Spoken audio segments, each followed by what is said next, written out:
咁我宣布今日嘅會議開始。咁議題一就係確認。First of all, let's confirm the minutes on the 16th of December 2014.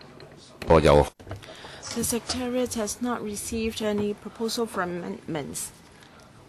Can members confirm the minutes, please? Information papers issued since the last meeting. Two have been issued by members since our meeting dated the 2nd of February. For details, please refer to our agenda. Any question? No. Then items for discussion at the next meeting. The next meeting is scheduled for the 23rd of March at 10:45. The administration has agreed to give us an update on the development of the 3 one-way system at Hong Kong International Airport. Do we agree? Okay. Item 4.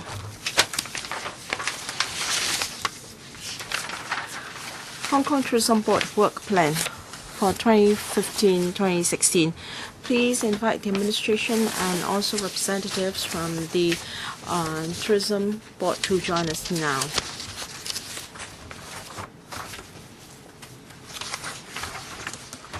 They are going to give us a multimedia presentation of the Hong Kong Tourism Board's work plan for 2015-16.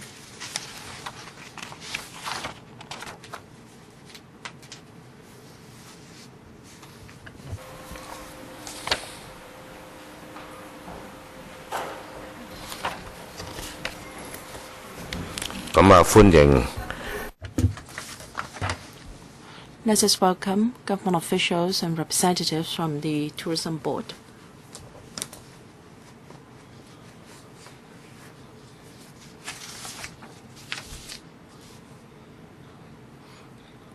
Can the administration and the board walk us through the paper? So who should kick off first? The administration or Tourism Board? Let us also welcome the Commissioner coming to the meeting for the second time. Thank you, Kathy. Thank you, Chairman. This paper is on the work plan of the Tourism Board for 2015-16. Hong Kong is positioned as a world-class tourism destination, so we must keep up with our efforts in tourism promotion. Every year we provide funding to the Tourism Board for promoting Hong Kong. In the coming year, I would also like to have a variety of source countries. So, over 76% of the board's resources will be for promotion in overseas markets, and for the rest on the mainland. And most resources here would be in non-Guangdong sources. I'll give the floor to Mr. Anthony Lau, CEO of the board, to brief the panel. Thank you, Anthony. The chairman is absent here. From what I heard, he is on an overseas duty trip. Yes, Mr. Lam is on a duty visit, so I represent the board this morning. Thank you, Chairman. I'd like to highlight the work plan of the board for 2015-16 to you. First, our performance last year. There were close to 60.84 million in 2014, up 12% over the previous year, an increase of 16% from mainland China and 4% from new markets, of which India has been most outstanding. There was a growth of 18.7% for short-haul markets.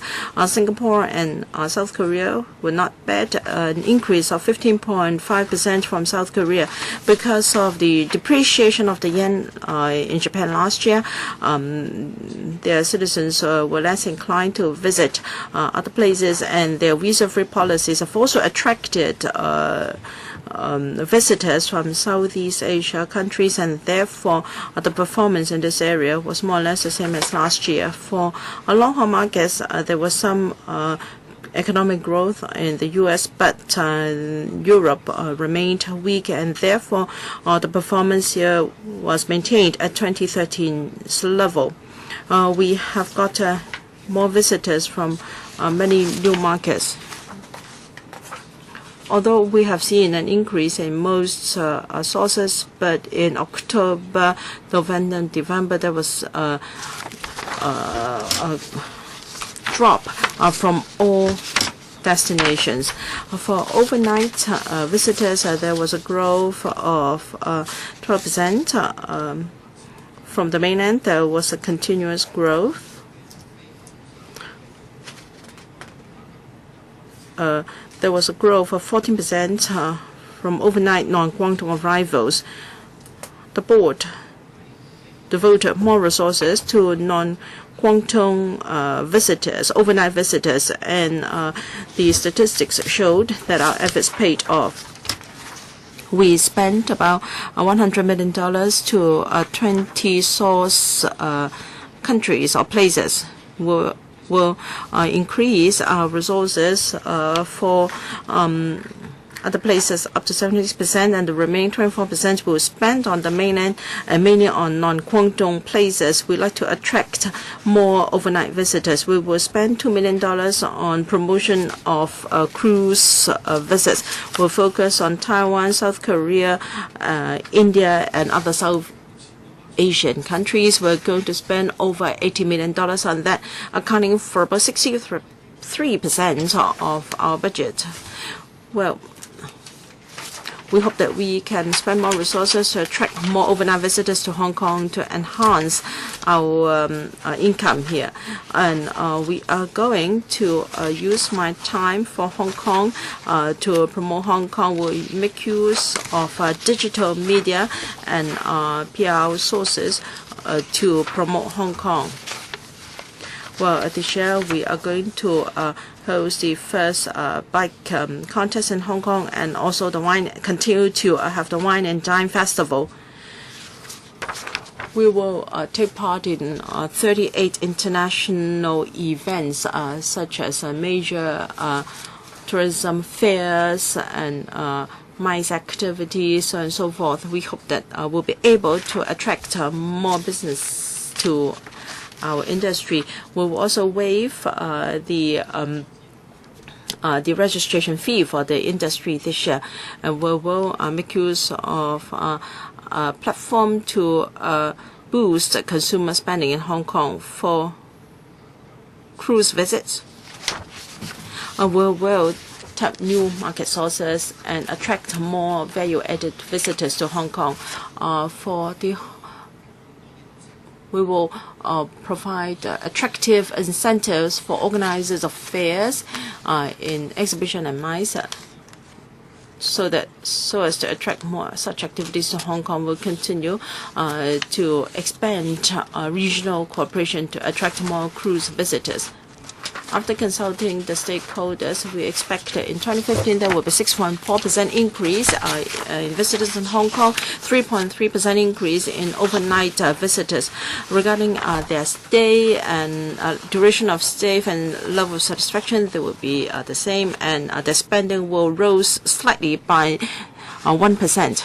We expect that we face a number of challenges in this year, such as fierce competition within the region, uncertainties in the international scene, and also depreciation of currencies in neighboring countries. All these factors would affect our tourism industry. However, we'll continue to cooperate very closely with the industry and also the administration. Just like the Wine and Dine Festival last year, although there was a sudden change of venue, but through cooperation of different parties, we're able to do quite well. Lastly, I'd like to share with you a short video clip to showcase the Wine and Dine Festival last year, and we hope that members can continue to support us. Thank you.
唔該晒。Thank you very much.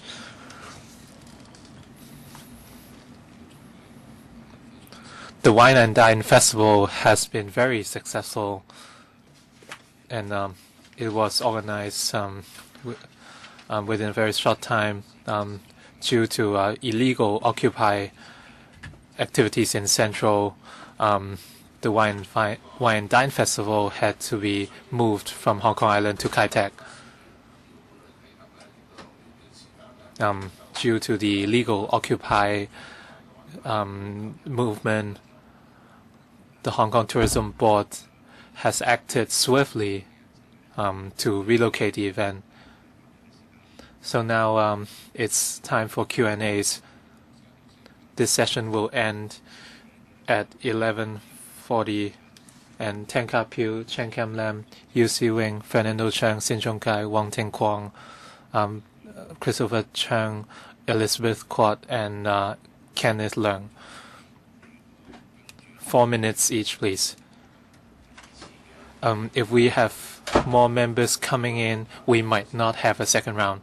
First, Mr. Tan Kah Pew. He's not here, so Mr. Chen Kam Lam. Thank you, Chairman. I heard the briefing by Mr. Lau, and I must say that I'm very impressed. In the past year, the growth of inbound visitors have been substantial. We have worked very hard in the past year to attract more visitors to Hong Kong, and as the Commissioner said, the goal is to facilitate Hong Kong as an international tourism destination.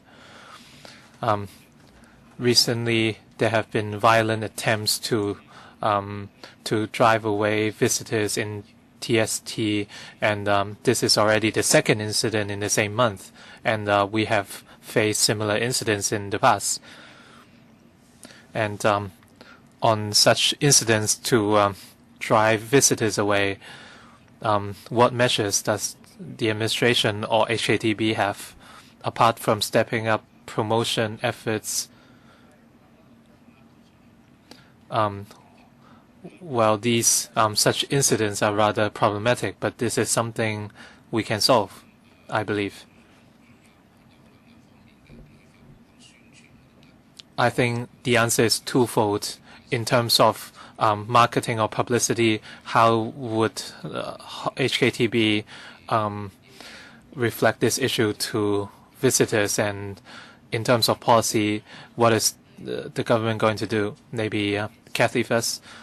For any kind of illegal or violent behavior, we condemn such acts, and the authorities will carry out the enforcement. And we also understand the nuisance created by parallel trading activities. So at the same time, law enforcement units will step up their enforcement efforts.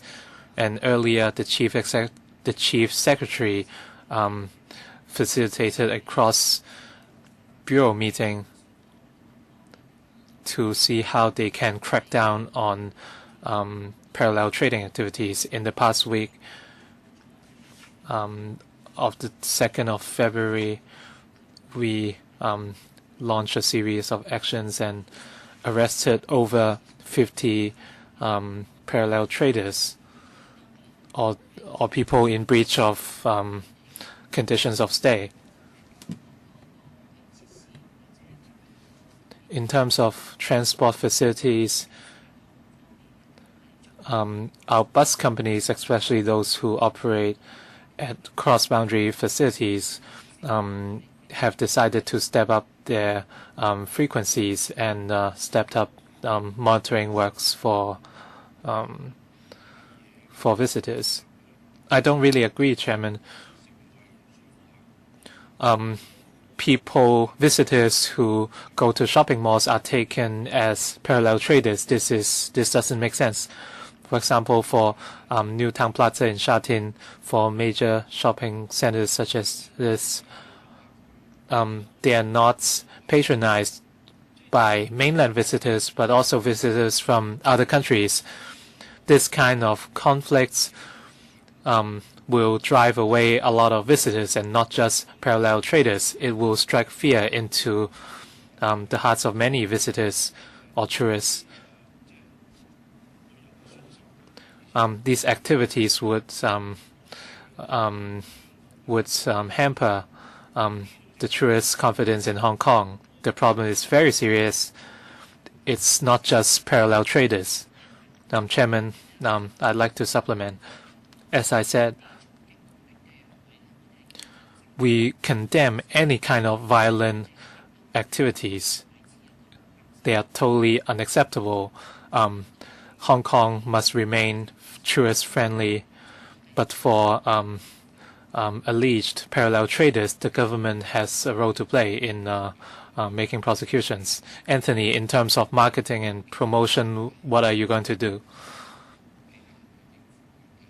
This is a very tough problem because this kind of illegal or violent behaviors would affect Hong Kong's image as a tourist-friendly city.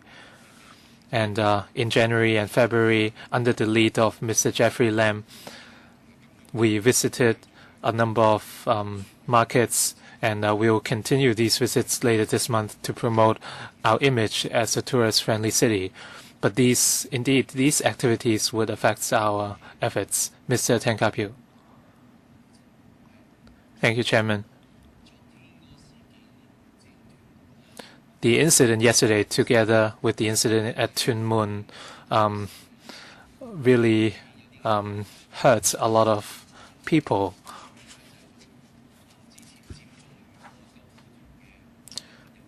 These people who launched the shopping movement during Occupy Central only serve to disrupt order in Hong Kong.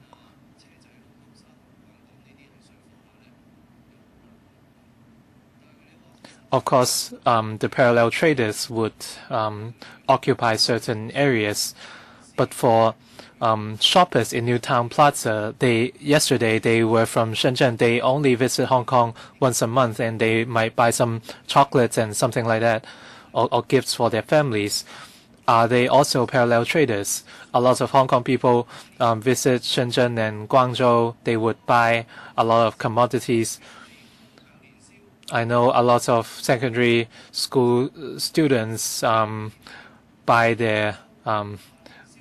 commodities from Guangzhou. So what if we face the same treatment in Guangzhou? It really hurts when I think about it. Sometimes Hong Kong people would buy things from the mainland. So my question for the two authorities is that when we look at the figures, inbound visitors or inbound overnight visitors from the mainland is relatively low in terms of the total percentage. We are within the 47 million visitors to Hong Kong, around 60% are non-overnight visitors. For these 28.34 million inbound visitors, would you consider them as tourists? The administration, please.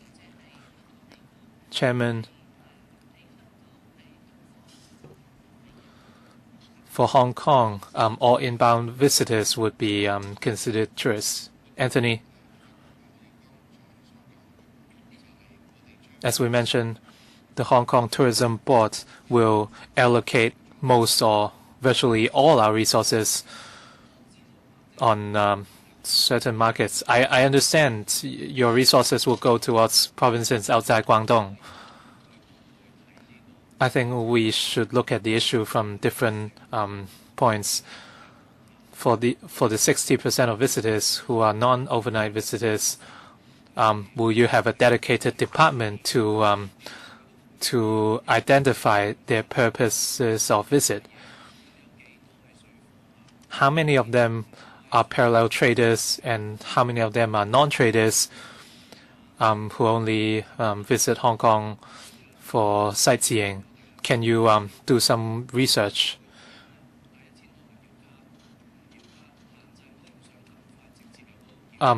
We don't want to make a decision on whether the single visa, multiple visits initiative quickly. Can you do some analysis and research on the number of visitors so that we know how to respond?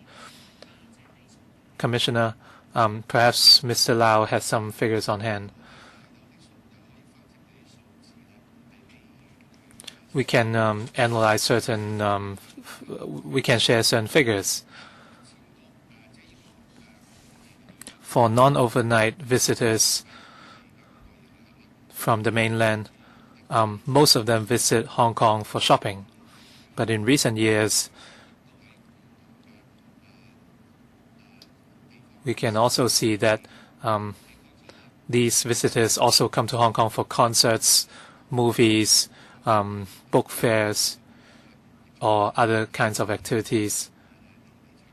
So basically, they come for different reasons. Mr. Yu Si Wing. Thank you, Chairman. Yesterday in Sha Tin, and as well as in Tuen Mun last week, the incidents or the conflicts, whether on visitors or parallel traders, these incidents have affected Hong Kong's global image. Outsiders would wonder why Hong Kong would treat its visitors like that, especially for violent behaviors. I think they must be condemned and the authorities must step up law enforcement. When we look at the figures, overseas visitors from long and short haul markets are rather stagnant. And when you look at the figures this year, the figures have remained more or less unchanged. And there's even a decreasing trend for long haul markets.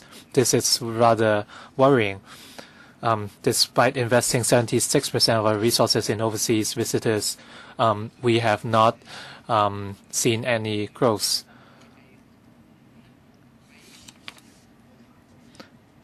So I understand that the Hong Kong Tourism Board has done a lot of things on single visa, multiple visits in collaboration with mainland and Macau authorities. Long-term speaking, it's very hard to ask mainland visitors to visit Hong Kong for 6 or 7 days, but together with, if they include Macau in their itineraries, it will be easier. So this is happy to see. Anthony, when we look at the figures in my presentation, I showed one table, and in the first 9 months of the year, last year we have recorded growth in both the long and short haul markets. But after December, we can see that the short and long haul markets have taken a drop, and this is worrying for the trade.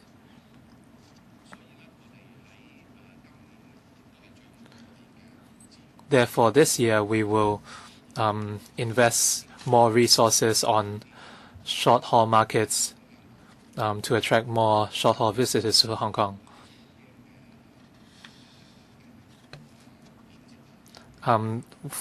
of course, we are facing other factors, including the depreciation of the Japanese yen. In the last few years, we have collaborated with Guangdong province and Macau, and for the single journey multiple visits scheme, we have seen increases in participation every year. This year, we have worked with the Zhuhai, Shanghai, and Macau tourism authorities to enhance promotion efforts for the scheme. For new markets such as Russia and India, we have stepped up promotion efforts. Can you provide any figures? Mr. Yu Si-wing asked about the impacts of the promotions. In 2014, 34% of the overnight visitors went to nearby places after arrival in Hong Kong, so the figures was not bad at all. Then you should continue to tap into this market. I think there's a drop in your budget for promotion this year. Then perhaps you should focus resources on markets that may have a potential. Dr. Bernardo Zhang. Thank you, Chairman.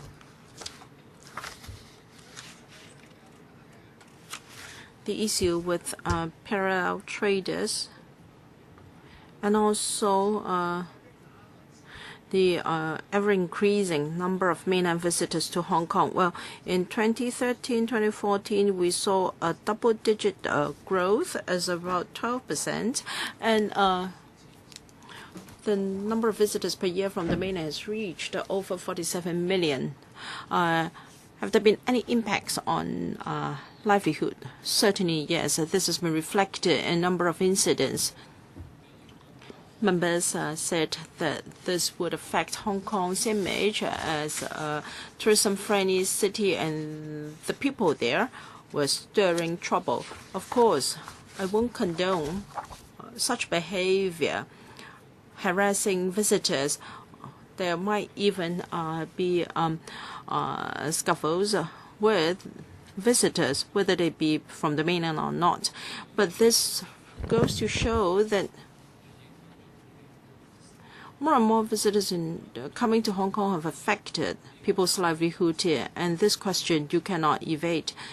We are talking about daily necessities, public transport, and daily living. Don't say that people in Yunnan were troublemakers, and so were those in Sha-Tin and Shengshui. Now, in various districts in Hong Kong, people are being affected, and if not for this, I don't think things would have happened. I live in South Horizon, Ablay Chow. Many of us there feel that mainland visitors have caused shop for luxury items to start business, and our shopping mall for daily necessities has been eaten up. And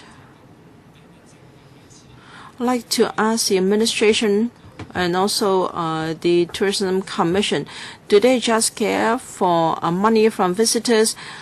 People's daily lives are being directly affected, and when you formulate tourism policies, have you discussed with other government departments whether our public transport infrastructure can cope, whether our markets, when our shops selling daily necessities are being affected, who is responsible for this? We've seen astronomical growth from the mainland, a rise of 16% with the biggest spade. Well, in 2013, they accounted for 74% of the total number of visitors, and they rose to 77% in 2014, and they are set to grow further. So, do you have any policy to take care of people's daily lives while you are reaping more and more from tourism revenue. Kathy, yes, the mainland is a vast market all over the world. In Japan, South Korea, and Southeast Asian countries in particular, they have also seen a very strong growth in the number of mainland visitors.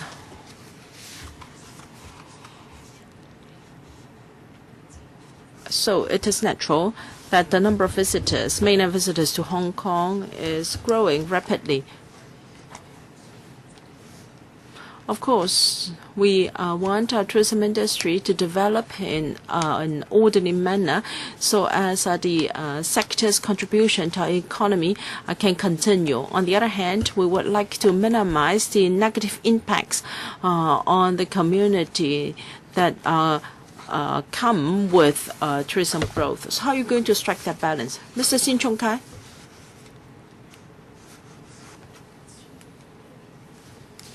We've asked for a reduction in the multi-visit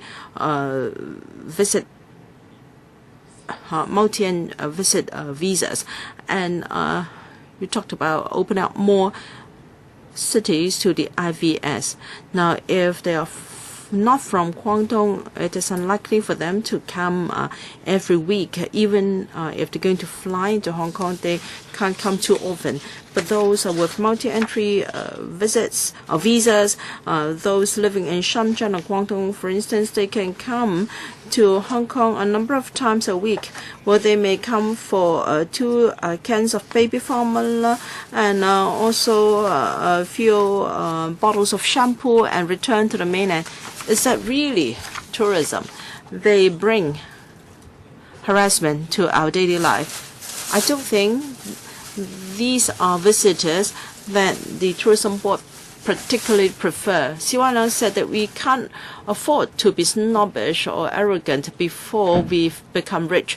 But I think these visitors are not our target clients. Other ways to reduce the number of multi-visit visas from the mainland? Or can you put a cap to the number of visas? For instance, they can only come 20 or at most 30 times a year. Last year, at NPC meeting, Zhang Deguang said that he agreed that Mr. Huang Guangya should look at this issue. A year has elapsed, so we have not seen any actual effect. I hope you can communicate with Shamjam and try to adjust the policy. For business visitors, there can be exceptions. They come to Hong Kong for business. They can be given special documents that can be easily done by the mainland. And then we reduce the number of multi-visit visas. This will reduce the level of disturbance to Hong Kong people, and they used the former General Secretary, Party Secretary of Guangdong said that they could adjust the policy. You talked about having a high value-added visitors to Hong Kong. Can you reduce the number of multi-visit visitors to Hong Kong? Ms. Chu. Yes, we want to have a diversity of visitors to Hong Kong, and we do attach significance to the community's feeling about the number of visitors we can cope. And not long ago, the CEO also announced that the government would consider adjusting the number of visitors to Hong Kong and also the mix of visitors from the mainland to Hong Kong. And we've started communicating with State Council, Hong Kong Macau Affairs Office, so as to reflect views of different sectors from Hong Kong. Well, among IVS, there are people with multi-entry visas, and this is within our scope of review. In view of the recent trend and also concerns of the community. We will reflect all these to the central authorities and start a discussion. We have to strike a balance. On the one hand,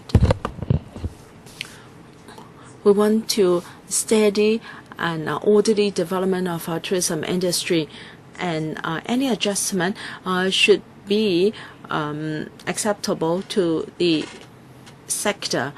On the other hand, whenever we have any adjustment, we should not affect people who have a genuine need to be in Hong Kong for various activities and to encourage exchange between the two places. So we are discussing with the relevant authorities on the mainland, and whenever there is any decision, we will announce it as soon as possible. Mr. Wong Ting Kwang. The Wine and Dine Festival is one of the major events in Hong Kong, and I think the event has been a big success. Last year, the festival was moved from Hong Kong Island to Kai Tak because of Occupy Central. I'd like to know whether patronage was affected as a result.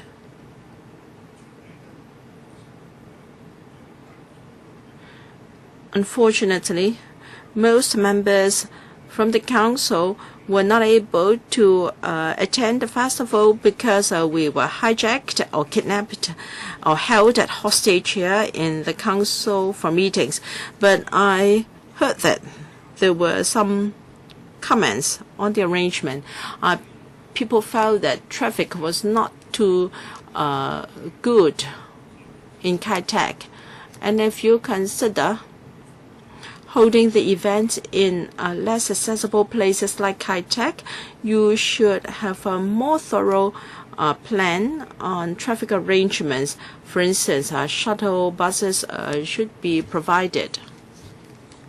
I think this is an area for improvement. People think that Kai Tak is even a better place than Central Promenade, and people are quite happy there. And regarding the recent events against parallel traders, well, there is a strong link between tourism and shopping. I am sure you have all visited other places. It is natural for you to shop for special items, and some people even fly all the way to Europe, to Italy for fashion and for watches in Switzerland. But you were never driven away by the locals. But this has happened in Hong Kong. Visitors come to Hong Kong to shop for daily necessities, yet Hong Kong is a small place. Our capacity is limited.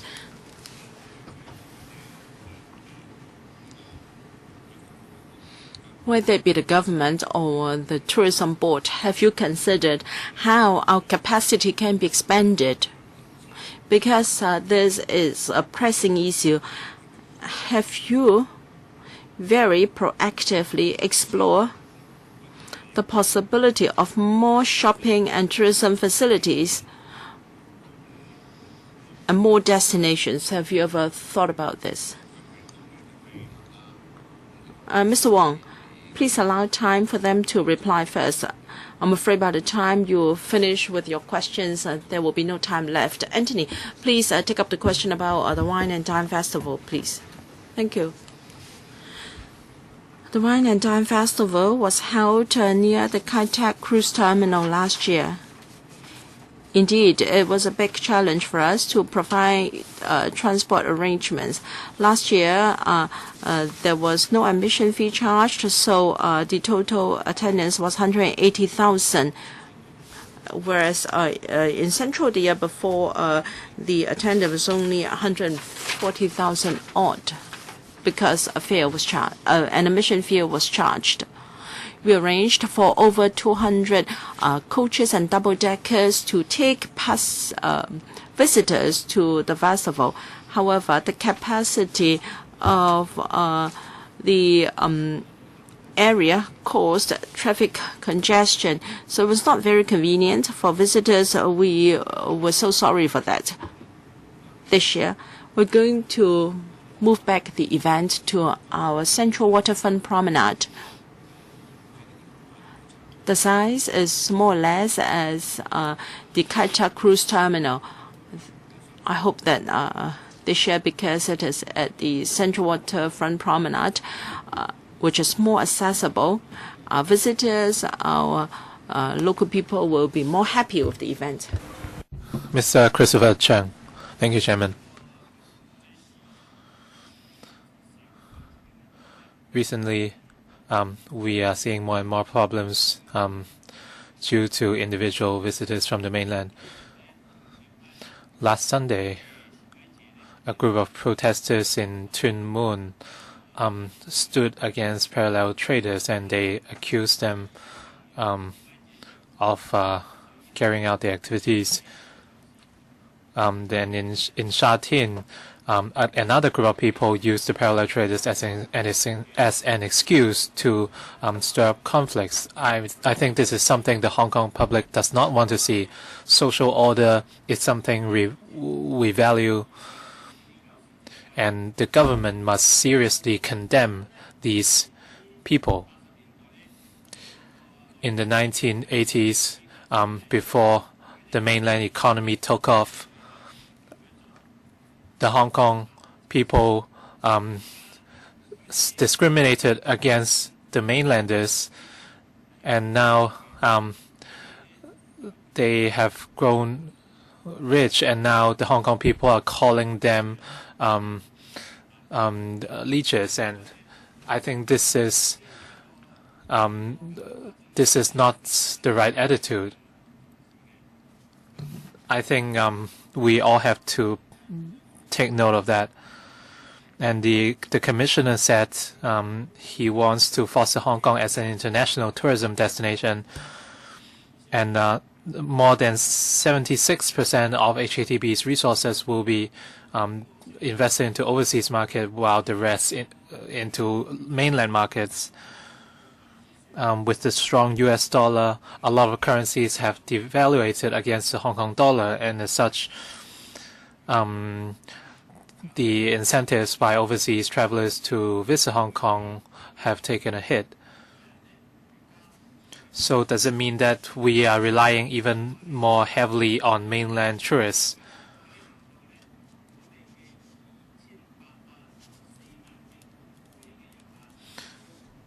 How can we encourage the 28.34 million non-overnight visitors to stay for a few more nights? And how can we minimize the disturbance caused by mainland tourists to the lives of Hong Kong people? Anthony, in your promotion efforts, how can you prevent visitors from having a bad impression of Hong Kong? For overseas markets, of course, we will step up our marketing efforts in traditional and digital media. And our latest TV commercial is called My Time 4, and we want to attract more visitors to Hong Kong. When we look at the satisfaction ratings of overseas visitors, the ratings are very high. It's more than 80%. When the visitors hear about some negative news, they might not visit at all.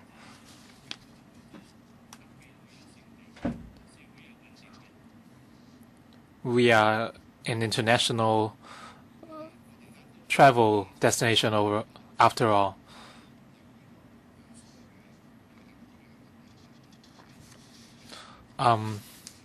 All activities that drive away visitors would affect our work more or less. We hope to be more positive and to attract them to visit Hong Kong time and again. Commissioner, securing more long-haul and overnight visitors is one of our key areas of work this year. Many long-haul visitors like to visit Hong Kong for business conferences and meetings. So in the coming year, we will invest a further 15 million for the Hong Kong Tourism Board to develop this market and provide more support and discounts in order to secure more long-haul visitors to Hong Kong for MICE activities. They are high spenders. On average, they spend $10,000 to $12,000 every day. And long-haul visitors to Hong Kong are often interested in cruises. And so in the coming year, this is a market we will pinpoint, and hopefully we can encourage more long-haul visitors to visit Hong Kong for leisure.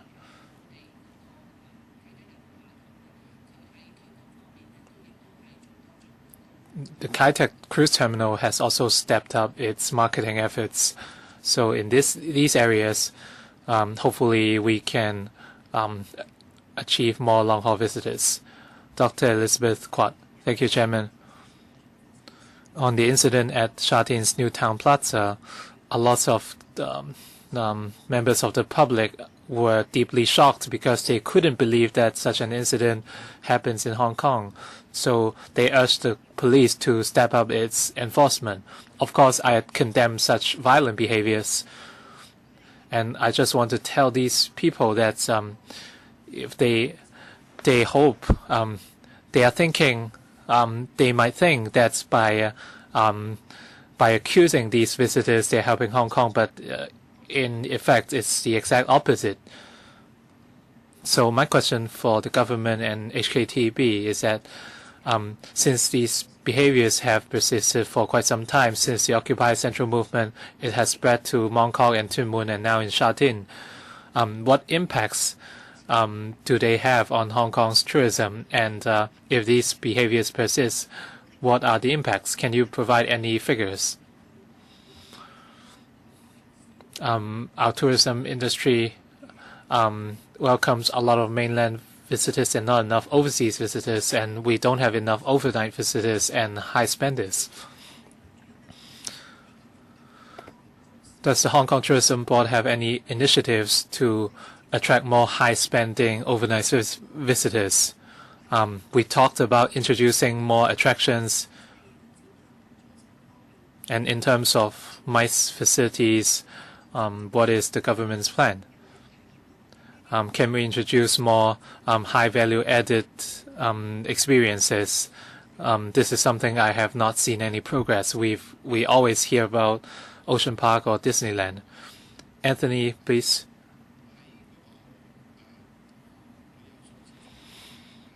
In terms of figures,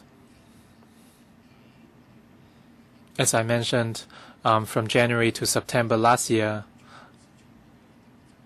we have recorded considerable growth in both long and short haul markets. But after October,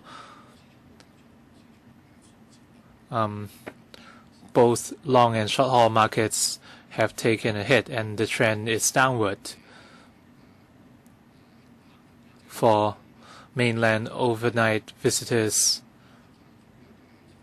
the growth has slowed as well. So this is a concern for the trade.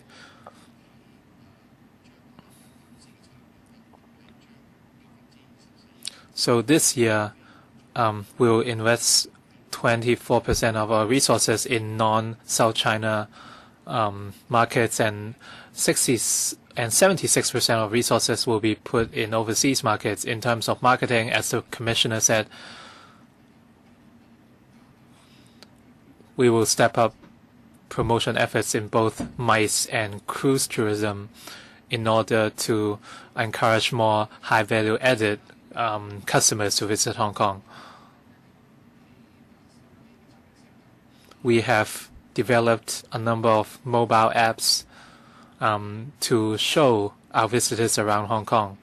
and the apps would suggest certain itineraries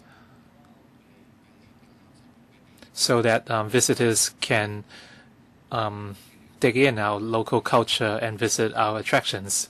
Commissioner. Chairman, when we want to attract high value-added customers to Hong Kong, we did some research and we see that they really enjoy Hong Kong food. So in the coming year, apart from promoting local delicacies, Hong Kong Tourism Board will step up promotion.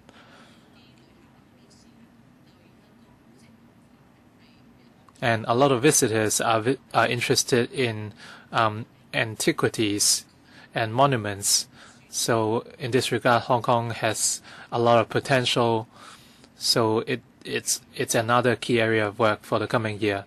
Mr. Kenneth Leung. We had 33 million non-overnight visitors last year. However, the revenue was not comparable. So I just want to remind the Hong Kong Tourism Board not to only look at the growth of visitors. We shouldn't just look at the headcount. The more important figure is the total revenue. So we would better have one person spending 10,000 than 10,000 people spending $1 each. You may say we are biased, but if Hong Kong has only 1,000 square kilometers, of course we prefer high value added visitors. The authorities should focus its resources on high value added overnight visitors. And we had 60 million visitors. Some people might say that shopping is also a source of revenue, but who will just imagine, are you going to visit London just to buy some shampoos and soaps and things like that? Apart from shopping, we need more MICE facilities, and our cultural facilities should also be enhanced. Right now, we cannot hold classical music concerts and so on in Hong Kong, and they have all gone to Macau. Hong Kong is a city of culture as well. Why doesn't the Hong Kong Tourism Board think of it? Your chairman, Mr. Lam, said individual visit schemes should be expanded or opened. Our party agrees to the proposal in principle, but we have to step up the monitoring of parallel traders as well. We should try to drive away parallel traders. We should cancel the multi-visit visas because all Chinese cities should be afforded the same treatment, and they should be able to travel to Hong Kong on an equal ground. Why do we introduce multi-visit visas only to certain Chinese cities? We should afford equal treatments to all cities. Before these conditions are met, we wouldn't agree with the opening of all Chinese cities to the individual visit scheme. Until you solve the problem with multi-visit visas and parallel traders, we would not put our vote in the hat. Chairman, as a tourism-friendly city, Hong Kong welcomes all visitors. But as I said,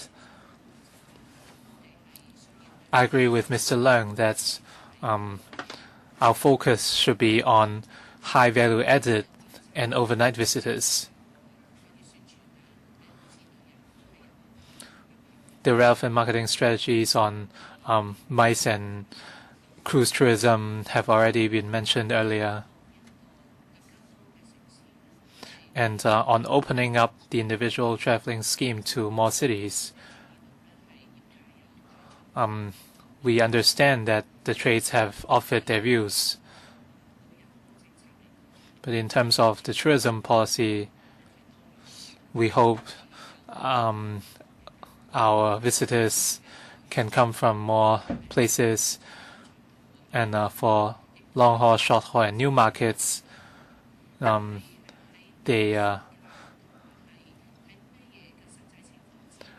the details of implementation and the focus of implementation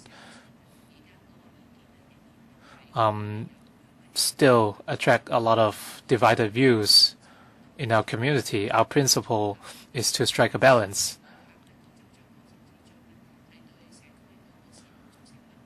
And on one hand, we have to minimize the disturbance caused by the increasing visitors, and on the other hand, we must ensure sustainable development of our tourism trade, and we have to retain its energies.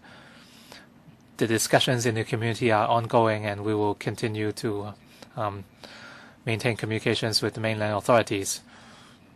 And first of all, I'd like to congratulate Ms. Chung and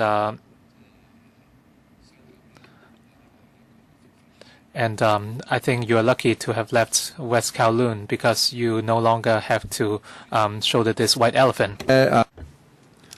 Chairman, regarding tourism in Hong Kong, I think the IVS visitors are a trouble to Hong Kong, because Hong Kong has no say over who and how many can visit Hong Kong.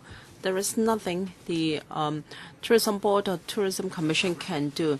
1999, 16 years back, there were only 10 million of them. Last year, 2014, 68 million, 6 times what it was 10 years ago. So you could see the astronomical growth.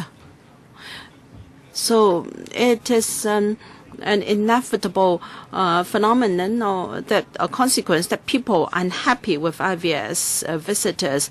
They are not just visitors, parallel traders, and people beaten up until they are disabled, begging streets, and also prostitutes from the mainland. In Tsuen Wan, many police operations ended up with prostitutes to Hong Kong on visas, and people in Hong Kong cannot get on public transport. There's a bus service from Tuen Mun to Deep Bay, and the queue was close to 200 meters long. Hong Kong people could not get on a bus, and after some complaints, there was some action, and then big luggage was also allowed onto the bus. Now, if they hurt anyone, or a bus accident occurred because of that, there will be no insurance coverage. There is no fatality so far, and therefore nobody takes care of it.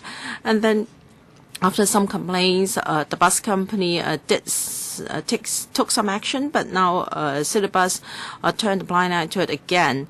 So the officials here are entirely incompetent or unable to do anything about it, and they dare not say any word of justice on behalf of Hong Kong people. So my advice to the Tourism Board is, I am going to propose to scrap your budget from the draft estimates this year, and stop promoting Hong Kong to mainland cities with more than enough mainland visitors. They account for more and more of the visitors to Hong Kong. Hong Kong is no longer an international city. You want to promote Hong Kong, you go to the US, Europe, and New Zealand, Australia. I would rather have more visitors from India and even Bangladesh. So you want to promote Hong Kong, you want Hong Kong to be an international city. We must have visitors from different parts of the world. We must have international visitors. Otherwise, you are derelict in your duty. How can you make Hong Kong an international metropolis? How can you promote to other places so that Hong Kong is not just another city of the mainland? the chairman is absent. The former chairman used to come here time to time, but he's not here now. Mr. Chen, we said at the beginning of the meeting that Mr. Lam, chairman of the board, is on an overseas duty visit, so he apologized for being absent.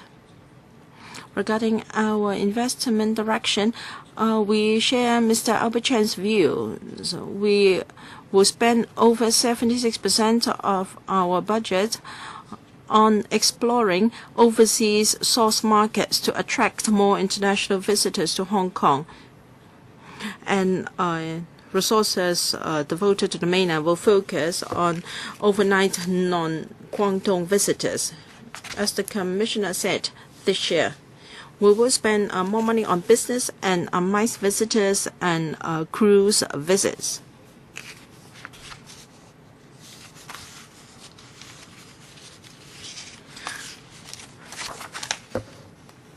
We believe there will be over 10 million visitors coming from different parts of the world to see Hong Kong. And we will also put money in new markets, India in particular. Mr. Christopher Zhong.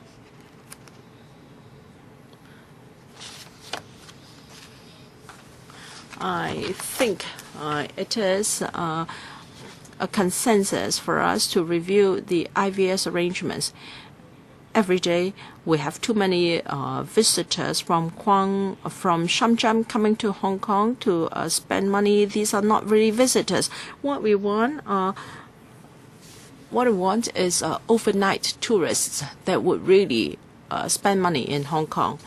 I believe that the business and retail sectors would like to see a continual development of our tourism industry. Regarding a review of multi-entry visits and 2 visits per day, well, we have no objection to that. But for genuine overnight non-Guangdong visitors, we really need them.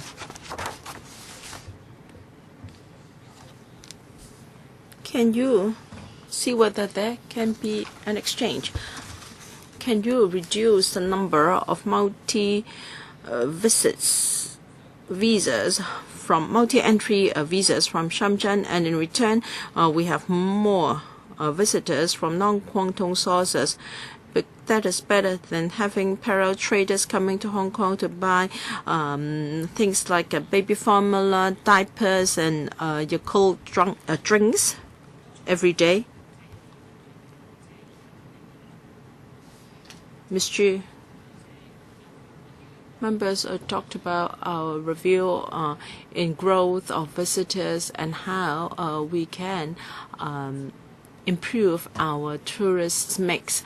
And we will also review the multi-entry visa arrangements. And as I said, we are discussing with the central authorities and relevant authorities on the mainland.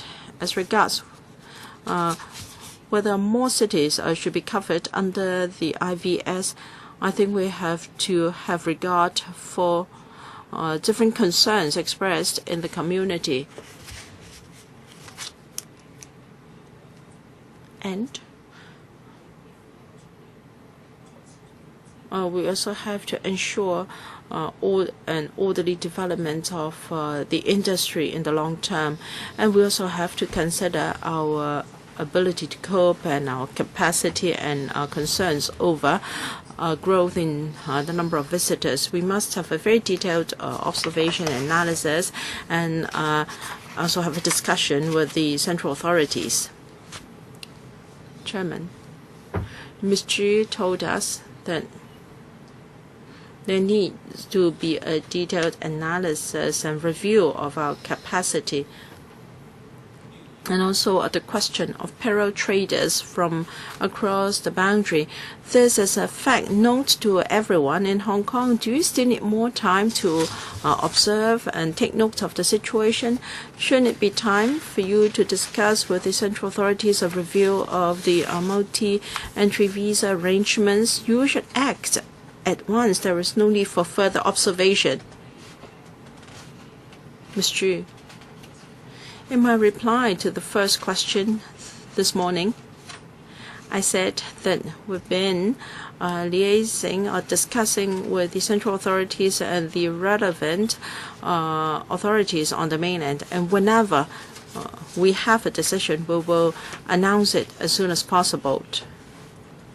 Mr. Lam Tai Fai, perhaps Mr. Albert Chen has been lectured by Fanny Law too much. So when he spoke, he was a bit schizophrenic. He said that IVS caused trouble to Hong Kong. But as we all know, IVS has brought a lot of economic benefits and job opportunities to Hong Kong. IVS have been criticized too often. They are just scapegoats. And I dare Mr. Albert Chen to be careful, otherwise he may be condemned and cursed if he continues to criticize IVS. Yes, IVS is causing inconvenience to the community, and I think we can all see the grievances. But the problem is not just with IVS. There are both social and political issues involved. All these factors come together to cause a discontent with IVS. There is nothing wrong with IVS. It has brought numerous benefits to Hong Kong since the SARS outbreak. The question is, if we do not review it, we do not fine-tune it from time to time, there are bound to be negative side effects. People may think that Hong Kong is being affected because we don't have enough capacity. It's just like a restaurant. The poor service of the waiter, of one waiter, cannot lead you to the conclusion that the whole restaurant is bad. If one legislator behaved in an uncivilized manner, you cannot say that the whole council is uncivilized. So one or two defects with the IVS cannot lead to the conclusion that IVS is bad. I think the government is at a loss, at a dilemma. On the one hand, they know that more visitors can benefit our economy, can bring job opportunities. On the other hand, they know that we don't have enough capacity to receive them. They have left it to the hands of local citizens. If you don't like them, you go and protest, you go and scold them. Someone from Zhongguan said yesterday that he will not come to Hong Kong anymore. So the administration is waiting for natural wastage. So should the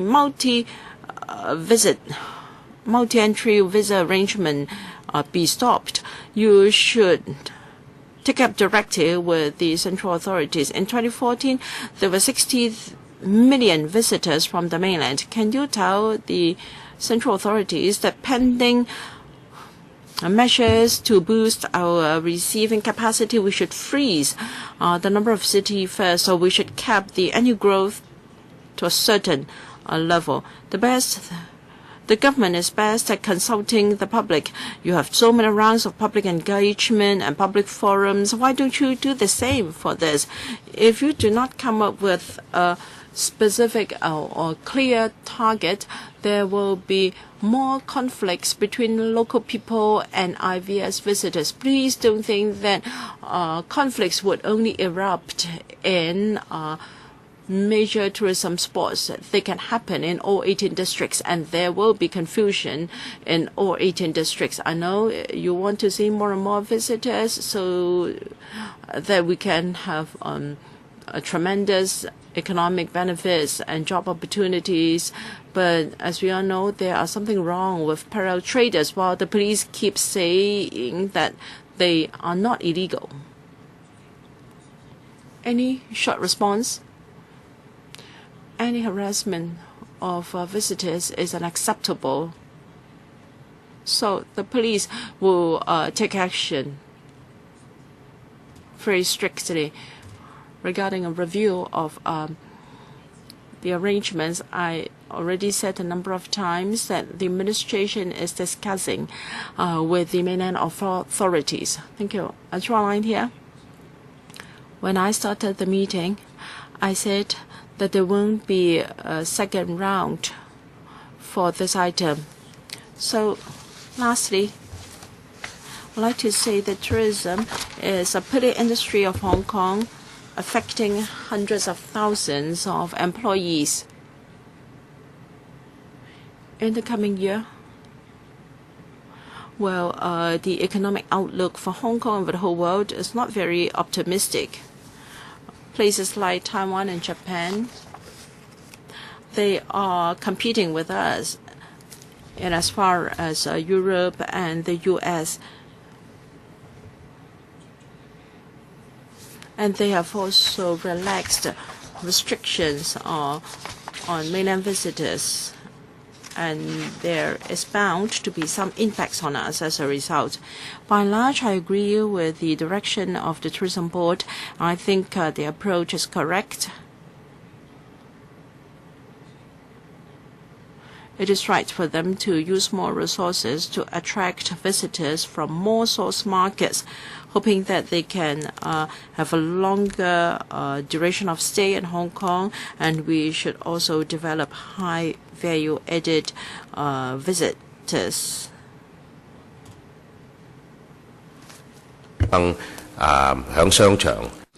Recently, there were protesters in shopping malls who have caused nuisance to visitors. I think as a free economy, we've always talked about opening up and freedom. Why are we imposing restrictions on visitors? Hong Kong people are very creative, and as soon as we identify business opportunities, we would open new businesses targeting mainland visitors.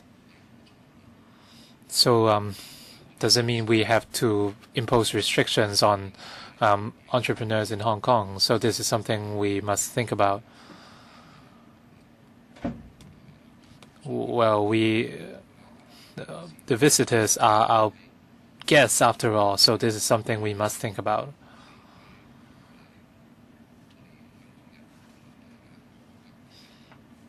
I think we have to think about the roles of Hong Kong people in different areas of the territory. These visitors create a lot of employment and business opportunities, so we should cherish these opportunities.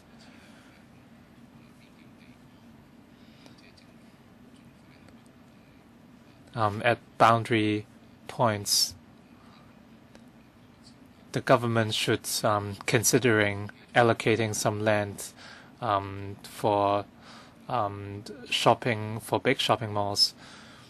As you know, we will have a shopping mall near the airport, and it will serve to facilitate inbound visitors who arrive by air.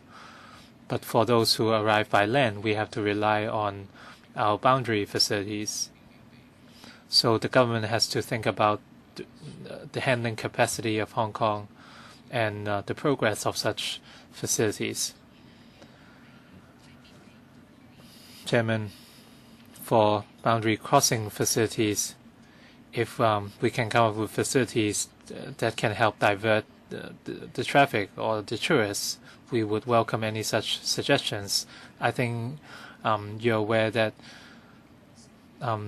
recently there are plans to build a shopping city near Lok Ma Chau, and the government is helping the proponent of this project to satisfy the land requirements. So hopefully, after overcoming the constraints, the Lok Ma Chau boundary crossing facility shopping mall will be in operation sooner than later. And at the same time, the Hong Kong-Zhuhai-Macau Bridge will complete a few years later. We have just started a viability study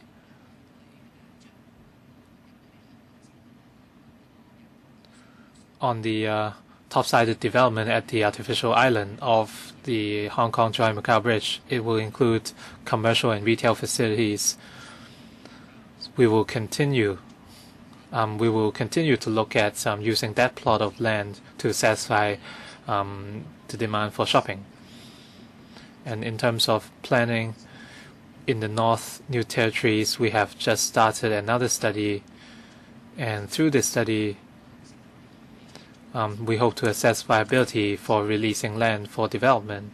If we can identify suitable land to help divert the tourists and provide a spot for shopping, we'll be very happy to press ahead. Finally, when the government conducts its studies, you should speed up.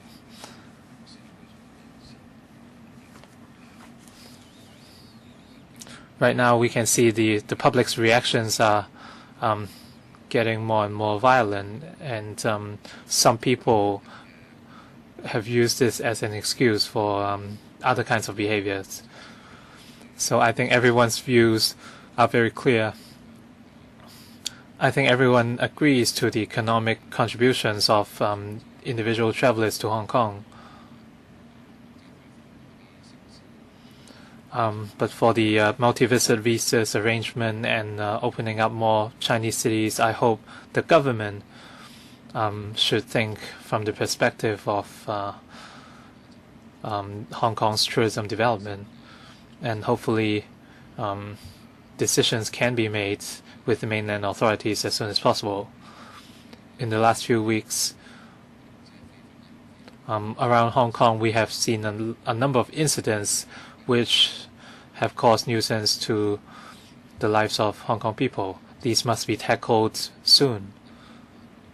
As I mentioned, our visitors are guests after all.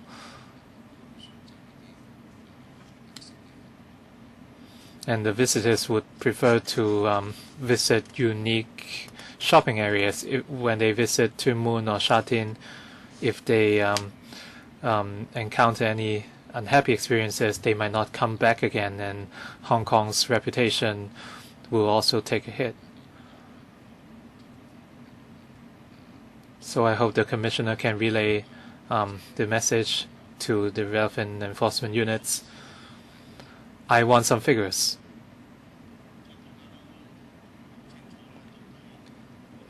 We are not very sure how many visitors come to Hong Kong via the multi-visit visa scheme, or how many visits can they make every year. We cannot just blame the situation on the multi-visit visa scheme. The fact is, we have enhanced our boundary crossing facilities, so a lot of these people might come here for business. They might not stay overnight. It's the same when I visit Shenzhen. Usually I come back on the same day. So please make it clear. I hope the Commissioner for Tourism can come up with some figures so that the public can understand better. Because some people think that tourists who come to Hong Kong on multi-visit visas only serve to mess up Hong Kong. So this is a common misconception. Commissioner,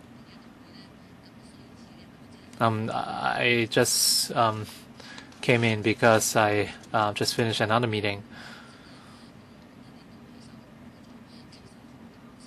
I think you are underestimating the situation. The problem is serious. In some foreign newspapers, they have captured photos in which some tourists are being cornered, and it's really scary, and it really hurts Hong Kong's economy. Hong Kong does not have a lot of edges left, competitive edges, rather than being a shopping paradise. But with these incidents, the mainland tourists will consider visiting other countries. And the government is also in a very difficult position.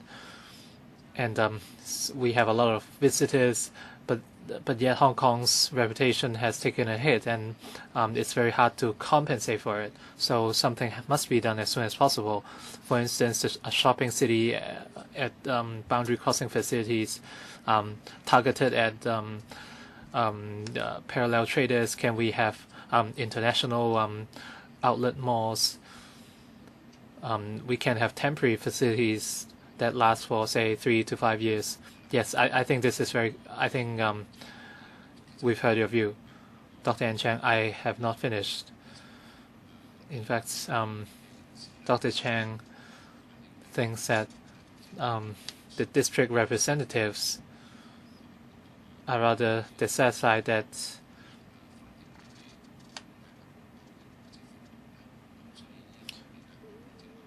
they are very angry at the treatment.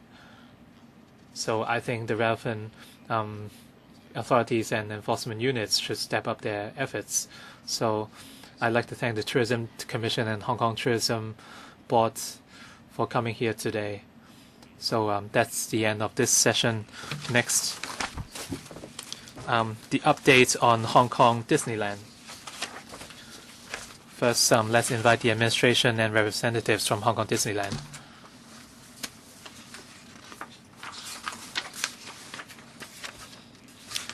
The government and Hong Kong Disneyland will make a multimedia presentation on the financial performance of Hong Kong Disneyland in 2014.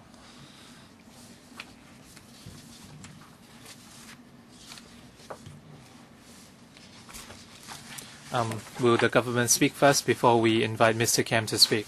Thank you, Chairman.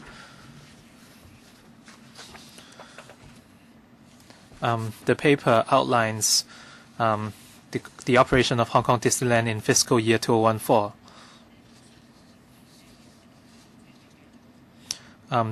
Disneyland's performance has continued to show improvement, and in 2014 they have recorded record attendance revenue, earnings before interest, and net profit.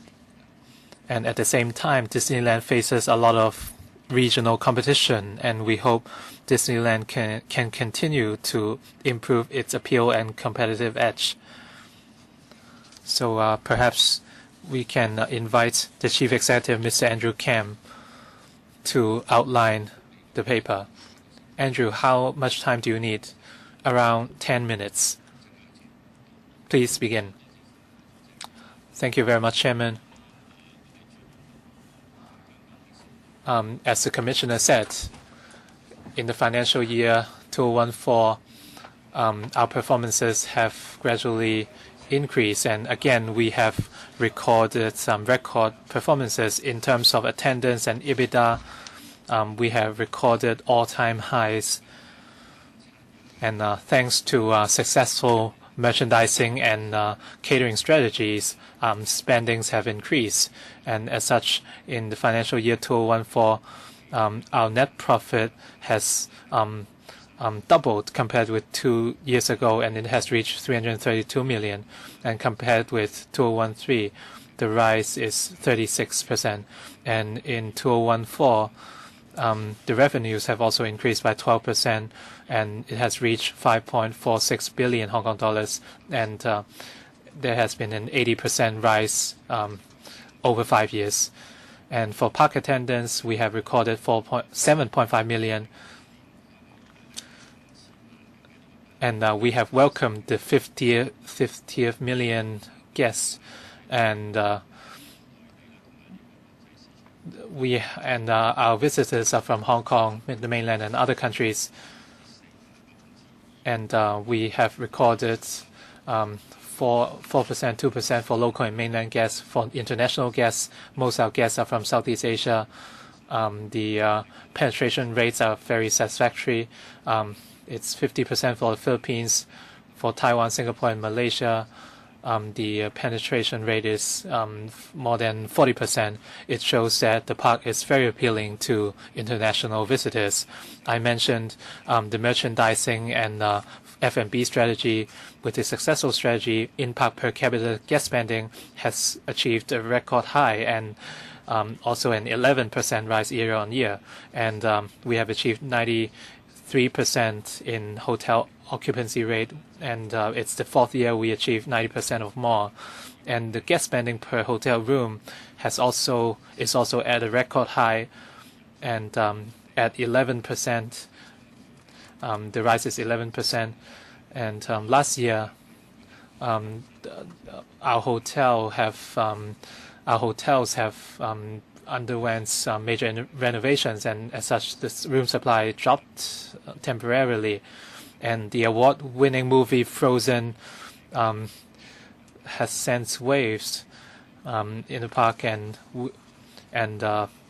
we have sold a lot of doll costumes and merchandise. And every week we have sold more than 3,000 Elsa and Anna dolls, and the performance is exceptional, and it broke all our records. And we will introduce a clip on Frozen, and hopefully we can extend this legendary performance. And the merchandise of Shelley May has also proved popular in terms of food and beverage. The spending has increased.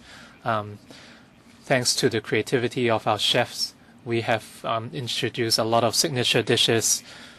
The resort has also recorded a very strong sales and marketing strategies, promoting special events. Luckily, local festival celebrations has been extended to our resort. And then on the mainland at Tin Mall last year,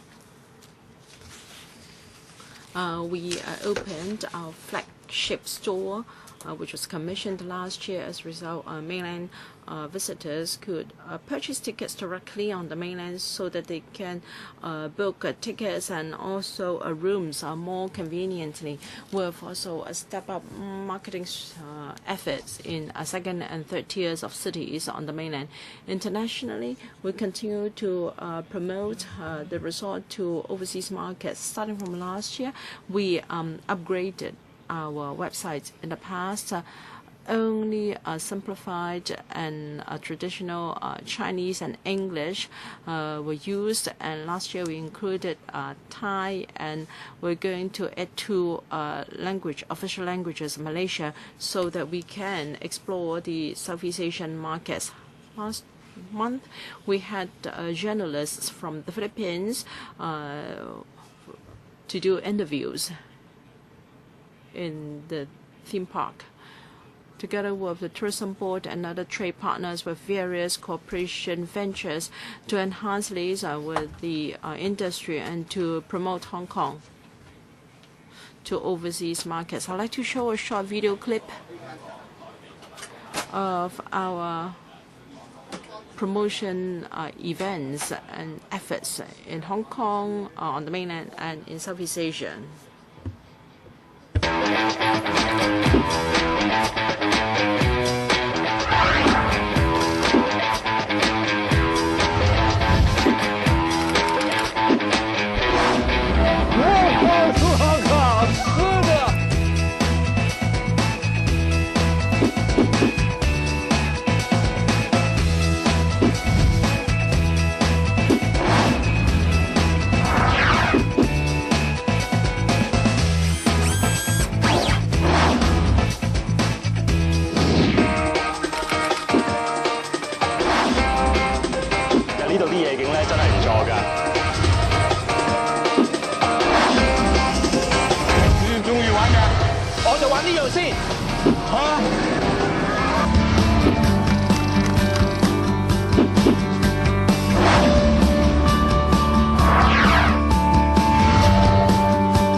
今年呢呢個 On the 7th day of the Chinese New Year, I will lead a team of my staff to Thailand. So we do attach a lot of significance to Southeast Asian markets, and we've already done a lot.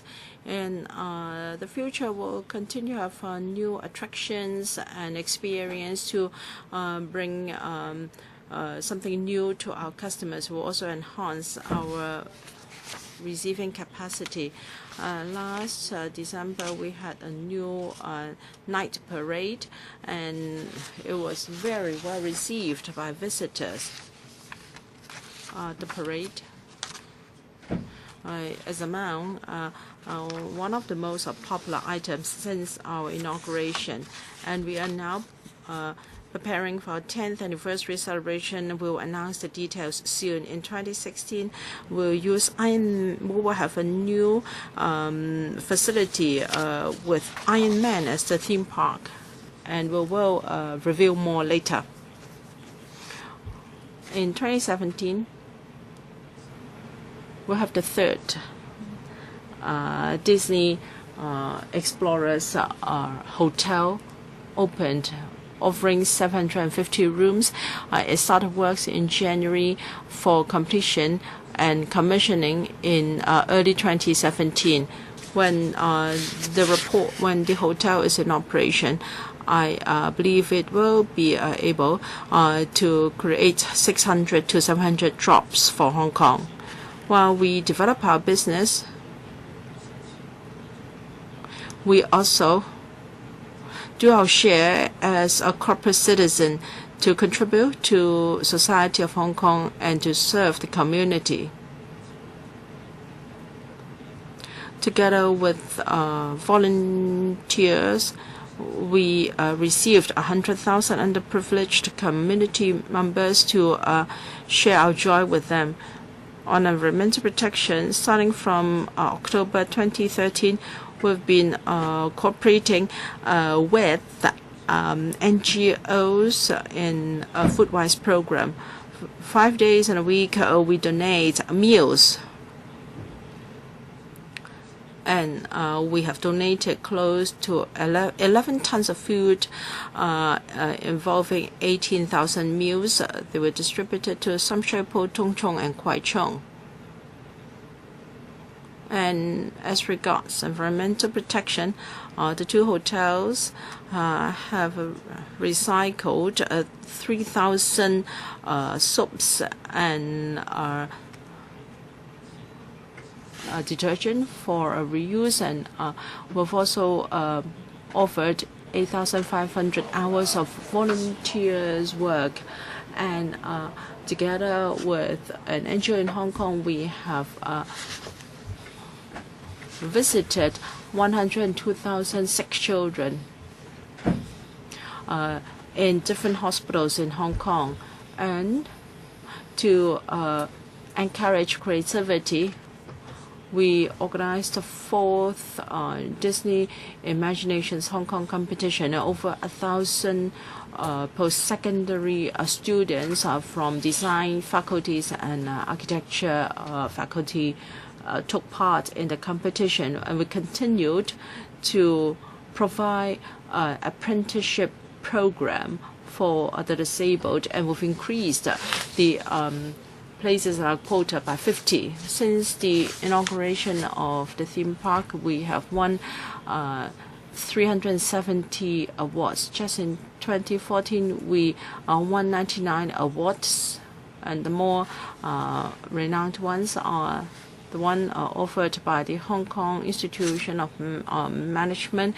We were given a gold award, and as an employer, we also got the best award for the best employer in Asia. In Hong Kong, we've also got an award for the best workplace culture, and we've also got awards on being for contributing to an inclusive society. So our new projects are going very smooth, and we've got new programs and our performances are also very welcome by visitors. We'll continue to upgrade our theme park so that it will become one of the most important tourist destinations in Hong Kong, so that we can create more jobs for the construction sectors and related trades. We will celebrate our 10th anniversary in 2015 with a number of celebration activities. Thank you, Mr. Lam. Question time? Mr. Yu Shiwing Lam, Tai Fai Sin Chung Kai Cham Kam Lam, 4 minutes each. Thank you, Chairman. Yes, Disneyland offers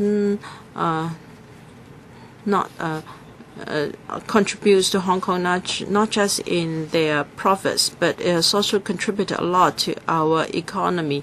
And I'm glad to see that you recorded profits last year, and that's an important basis for further development. However, from a double-digit growth, you only dropped to a single-digit growth last year. And according to CE's policy address, you are planning for second phase.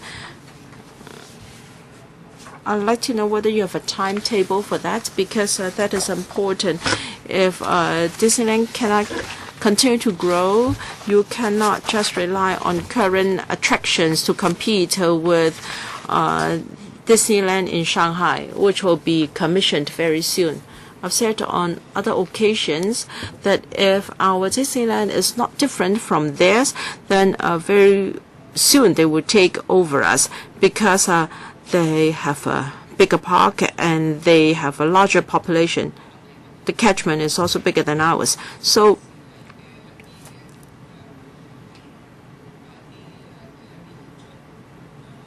I'd like to know whether there is any difference between the performances and attractions Hong Kong has and Shanghai has.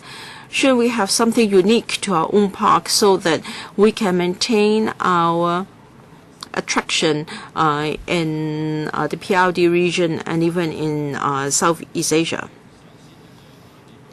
Mr. Lam. First, Phase 2 development. In CE's policy address, he said that the two shareholders are now exchanging views on Phase 2 development. Since we don't have anything concrete yet, I am not sure about the content of Phase 2 development. I believe there isn't anything I can share with members at this moment. Regarding Hong Kong Disney in Shanghai, I think I've said on a number of occasions that first, from a tourist's point of view, they go to a place closest to home. Shanghai is in Hong Kong D is in a PLD. Shanghai is in the Changjiang River region, and we are in PLD. So we have attracted a lot of visitors from Southeast Asia and also visitors from the southern part of China. We believe that the two theme parks have very little overlapping in terms of the catchment area. We are not sure about the development of Disneyland in Shanghai, but in Hong Kong, our target is to give a good experience to visitors and to offer popular performances. This is a principle we adhere to all along. But the XRL is developing very quickly. It just takes a few hours for people in South China to travel to Shanghai. So there must be some difference between the two theme parks. Otherwise, we will lose out.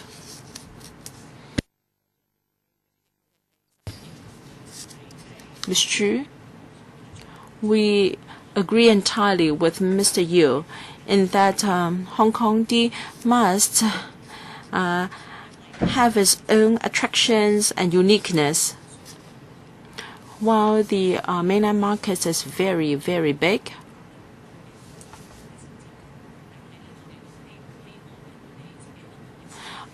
we have also people and mainlanders like to visit other places a lot. However, we must maintain our own attraction and also our competitiveness.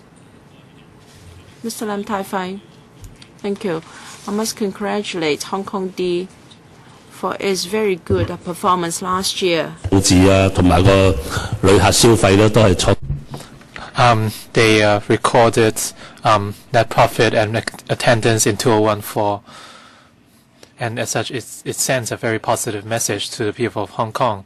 Right now, a lot of SMEs and companies face a lot of economic uncertainties. It's encouraging to see a company with good performances. I've met Mr. Kam once or twice, and I have a great impression of him. And he's very dedicated in his work. Actually, I've asked the same question as Mr. Yu Si Wing at an earlier occasion, and I can see that Mr. Kam is a visionary leader, and he understands the challenges and opportunities. So the real question is how we deal with the opportunities and risks. I have talked with Mr. Kam before on the competition in Shanghai, in Chime Long, Ocean Park, etc. All these would directly or indirectly affect the performance of Hong Kong Disneyland. So over the course of development, these are challenges he has to deal with.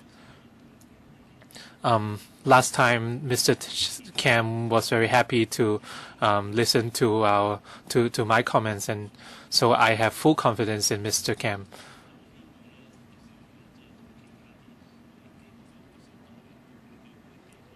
I know Hong Kong Disneyland is not a public body, but as a quality employer and socially responsible employer, Disneyland should nurture local visitors or the local market, including young people and students. Of course, you have to do better in operations and F&B, etc. And right now, our high school students are encouraged to learn outside of their classroom. Are you going to collaborate with secondary schools as part of your corporate social responsibility? Can you facilitate more visits by secondary school students and nurture talents in tourism? Right now, the talent pool in Hong Kong is rather narrow. Most of them are skewed towards properties and so on. Can you train up more talents in catering? Can you use the remaining time to talk about your collaboration with schools to benefit Hong Kong students? Andrew? Thank you, Chairman, and Mr. Lam. Right now, we have two plans in the pipeline. First of all, we have a youth education program, which is an education project for young people. We have done a few things under the project. First of all, we have a course on science where students can learn in the park, and they can learn about physics and other scientific knowledge. In the park, we have a lot of living examples that can illustrate theories in physics. On the other hand, in response to Hong Kong's education needs, we are developing courses in general education and conservation for secondary school students, and as such, they can learn more about nature and they can have more well-rounded knowledge. And at the same time, we work with the Hong Kong Institute of Education to come up with a hospitality program. And This program started last year, and so we are working with Ivy to train up talents in hospitality and tourism, and we want to expose them to the industry as soon as possible so that they would know what kind of opportunities are available. Next, Mr. Sin Chung Kai. Thank you, Chairman.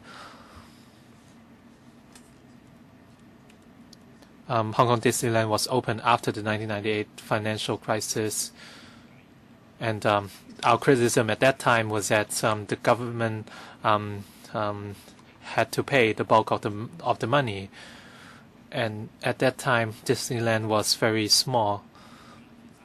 Gradually, they have introduced new attractions, and the appeal has also improved. But of course, the mainland visitors also contributed, and they have become a major source of income for Hong Kong Disneyland. And according to the plan by Disneyland, leading up to 2017, you will have an Iron Man attraction and a new hotel. I think the first phase development has more or less completed, and now you are beginning works for the second phase. And in your response to Mr. Yu, there isn't really a lot in the plan. I think the government has to speed up its work. If I'm not taken wrong, the government allowed Disneyland to operate exclusively for 20 years. I think both the government and Hong Kong Disneyland have to step up and speed up. We are not talking about a very short time period. Disneyland is celebrating its 10th anniversary, and it only opened in 2004, 2005. So you spend 7 or 8 years in planning and development. If you have to wait for another 7 or 8 years for the second phase expansion, then we are talking about 2022. We won't have universal suffrage in 2017. Hopefully we will have it by 2022. Is there any way we can speed up the development? Right now you said you have no information on hand, which is rather disappointing. Can you really do something as soon as possible? Hopefully you won't become a clone of Hong Kong Disneyland. Hopefully you will come up with something unique for the visitors from Hong Kong and Asia. Commissioner,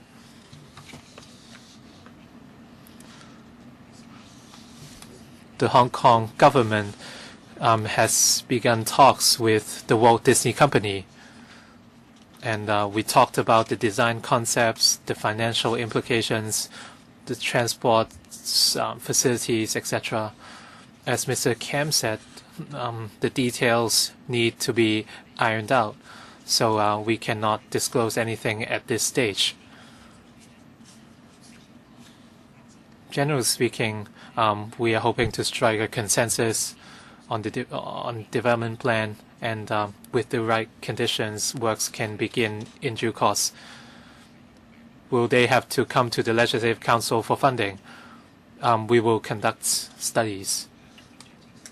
Mr. Chen Kem Lam, Chairman,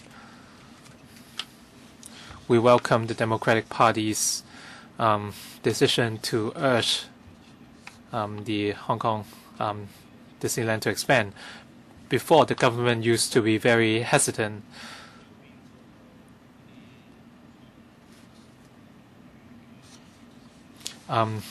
With the launch of other theme parks in the region, there will be increased competition.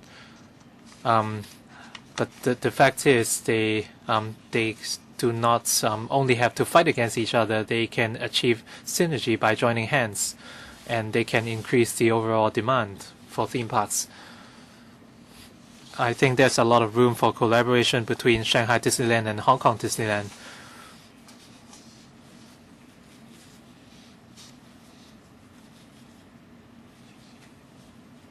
If they can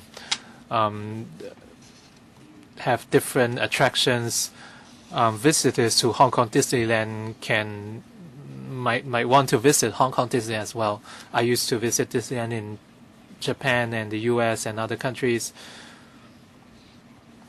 Even after visiting multiple Disneylands, I still want to go to the others. So we can, by coordination, we can actually achieve some sort of synergy. The Hong Kong Disneyland can launch some special packages and discounts for annual pass holders. They visit very frequently.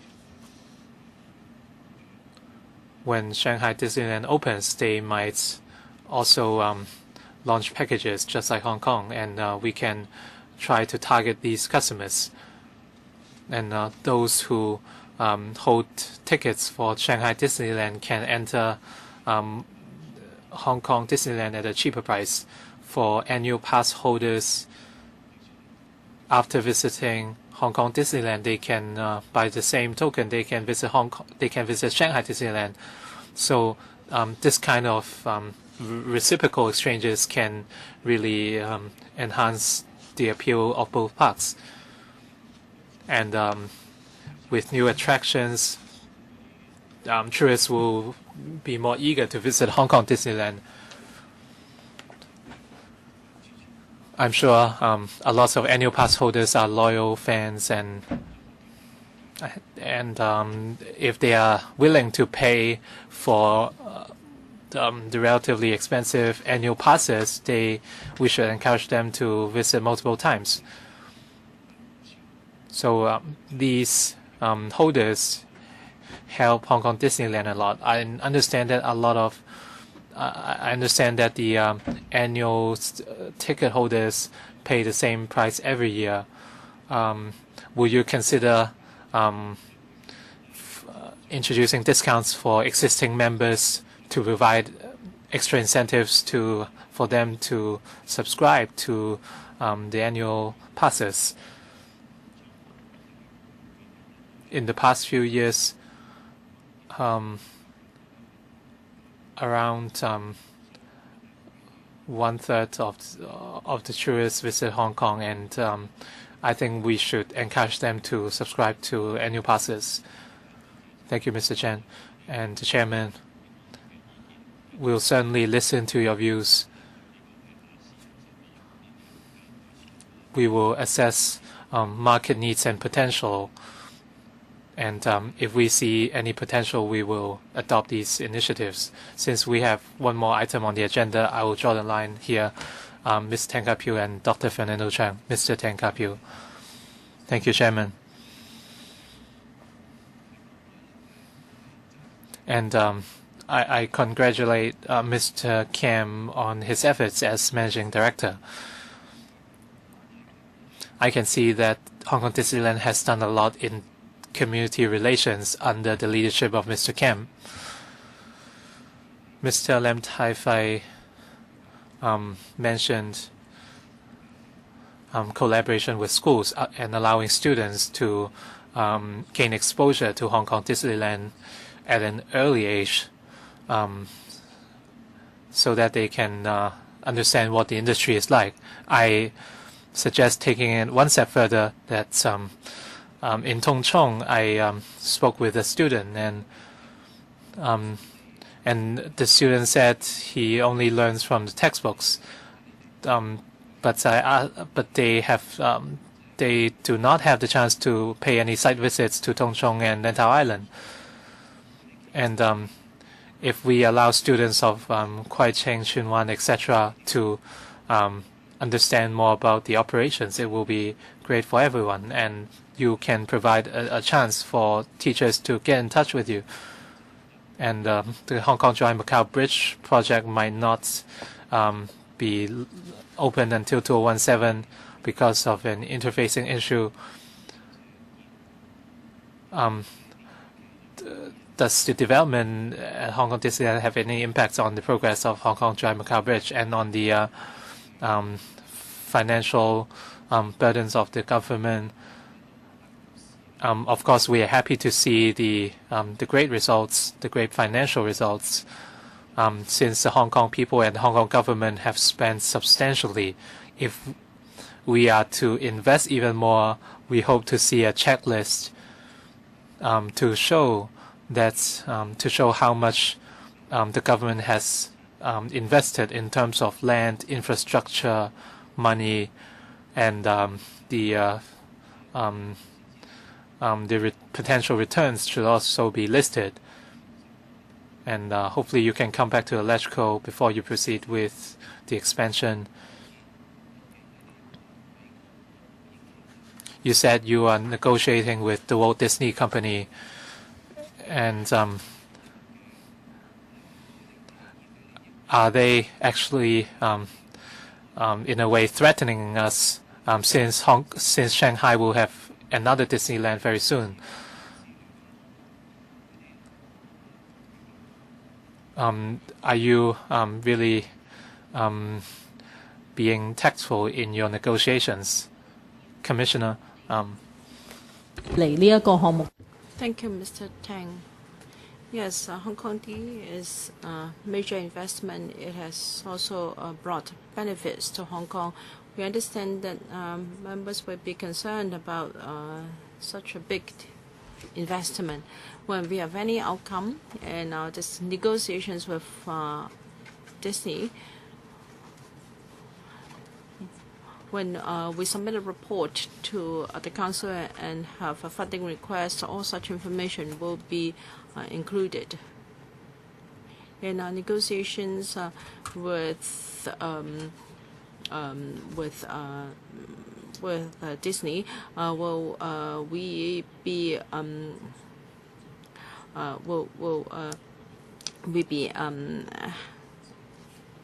forced to give way? Well, we have to understand our capacity and also the big investment involved, and we take into account all the factors concerned. But I don't see any bruises in the necks of both of you, so I don't think there is any problem in the negotiation. Dr. Fernando Cheung. I'm afraid the economic benefits are out of proportion with our investment. I am concerned about employment for the disabled. Disney has got an apprentice program, and according to the paper, they've employed over 100 PWDs. That is an accumulative number. I'd like to know the number of active employees in Hong Kong D, whether you still have 100 or is the figure lower than that. I encourage Hong Kong D to continue to expand not just its apprenticeship program, but also other programs too, so as to employ more PWDs. Regarding land use, I've mentioned a number of times that for reclamation of Phase 2 is been left vacant for a long time, and Hong Kong D has opened for close to 10 years. I know that for the 60 hectares of land, Hong Kong D has the right to buy that site in 20 years' time. I'd like to know how likely is Hong Kong D going to use that site. If it is rather unlikely, then can the land be released earlier so that we can make good use of it? Because the government is still reclaiming land quite extensively there. Since the site has been left vacant under the sun for so long, perhaps can it be released for other use sooner? Mr. Kam, can you answer the question on the number of PWDs you currently employ? Thank you, Dr. Zhou. In 2014, we were employing over 100 PWDs. Of course, that included those under our apprenticeship program. But outside the program, we were employing PWDs as well. So as at 2014, we had over 100 PWDs working for us. We have the intention to further extend this program. A new program will start this year in cooperation with Hong Kong characters, we will train PWDs to work in our hotels so that more WDs can join the hospitality trade. So we will keep up with our efforts in this regard. Kathy, land use.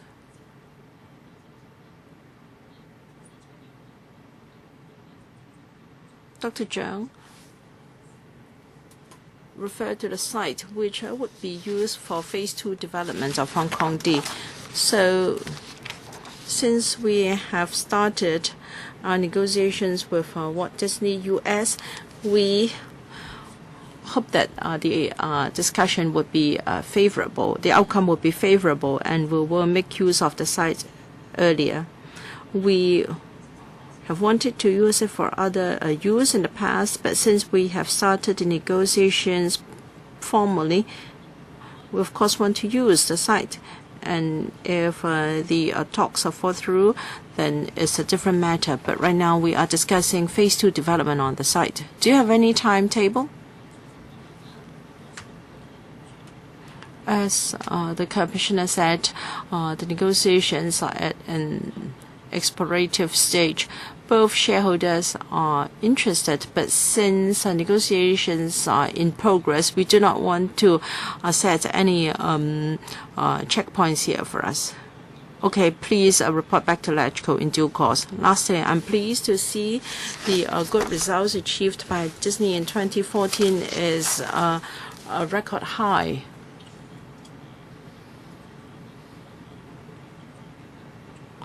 I'm sure the administration and Hong Kong D have done a lot in working together. And Mr. Kam in particular, you have done a lot in promoting Hong Kong D to other places.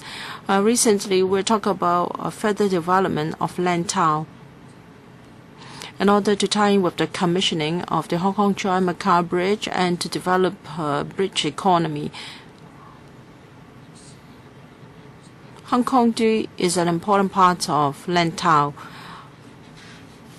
and will continue to play a very important role in the further development of Hong Kong D. In addition to phase 2 development, what other plans do you have? For instance,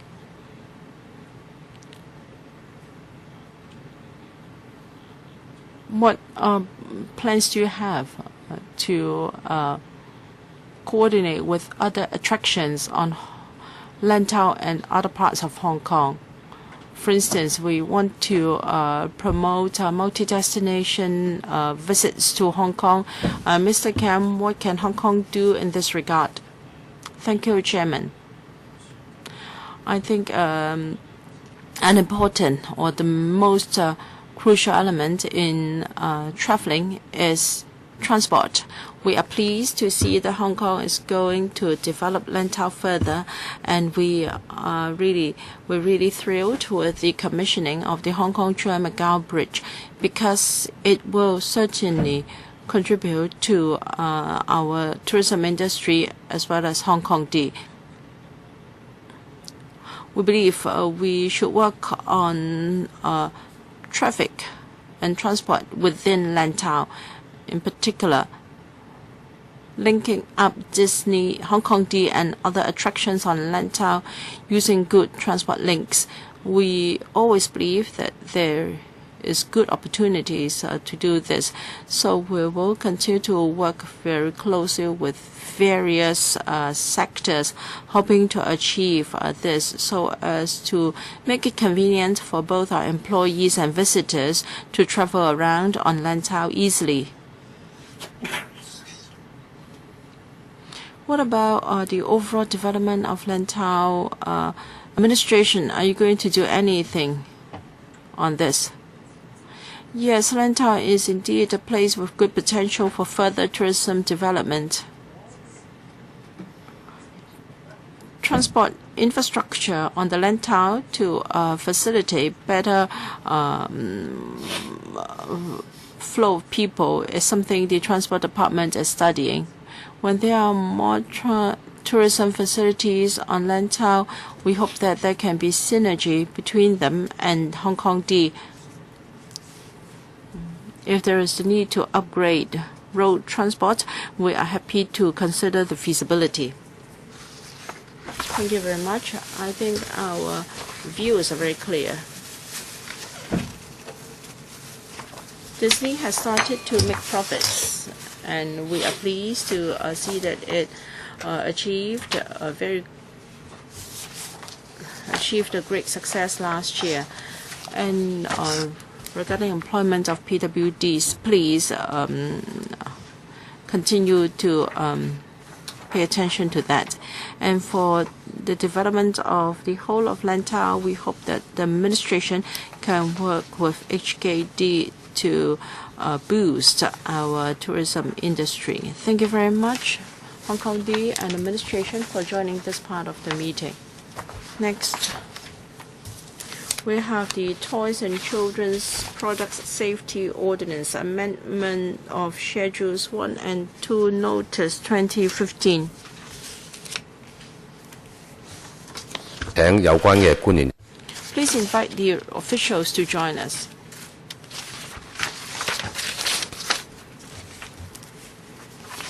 As at the deadline for joining the subcommittee set up to study the subsidiary legislation, only 2 members have signified to join the subcommittee, and so the subcommittee was not formed.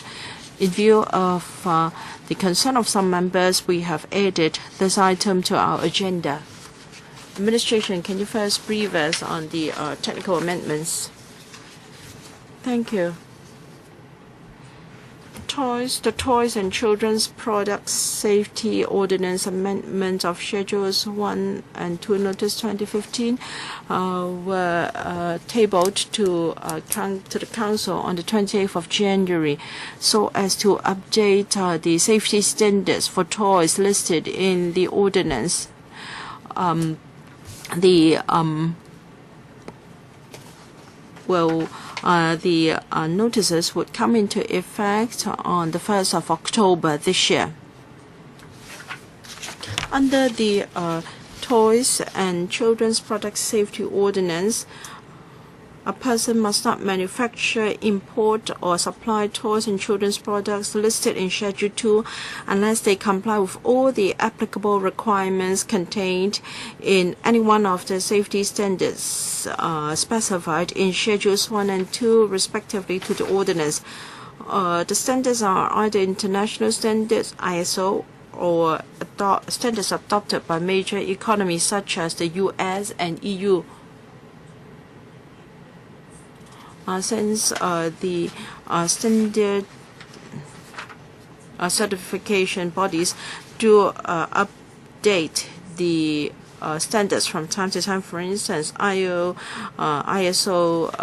have been upgraded to ISO 2040 recently, and so the administration has to incorporate new standards to the ordinances from time to time.